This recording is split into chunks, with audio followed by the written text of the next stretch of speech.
सदर कुल हिंद मजलिस Ittehadul Muslimeen बुरुकने parliament Hyderabad barrister Asaduddin Owaisi ने शहर हैदराबाद में वाक़े शेखपेट डिवीजन का दौरा करके मुख्तलिफ तरक्याती प्रोग्रामों में हिस्सा लिया। इस मौके पर बैरिस्टर असदुद्दीन ओवैसी ने शेखपेट डिवीजन में 9.36 करोड़ की लागत से तामीर किए गए तरक्याती कामों का इफ्तिताह अंजाम दिया। तकरीब में शेखपेट कॉरपोरेटर मोहम्मद राशिद फराजुद्दीन, मोहम्मद रहमतुल्लाह तैयब के अलावा दीगर मुकामी मजलिसी कायदीन और कारकुनों ने शिरकत की। अस्सलाम वालेकुम वरहमतुल्लाहि वबरकातुहू।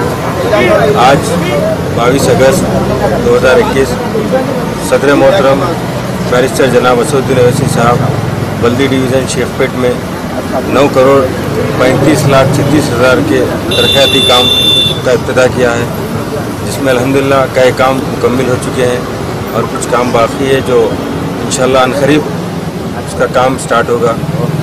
मैं पूरी शेखपेट डिवीज़न के अवाम का शुक्रिया अदा करता हूँ जिन्होंने बैरिस्टर असदुद्दीन ओवैसी साहब का बेहतरीन तरीके से इस्तकबाल किया है, और मैं बैरिस्टर असदुद्दीन ओवैसी साहब का तहे दिल से शुक्रिया करता हूँ जिन्होंने अपना कीमती वक्त देकर शेखपेट डिवीज़न में पूरे कामों का जायज़ा लिया।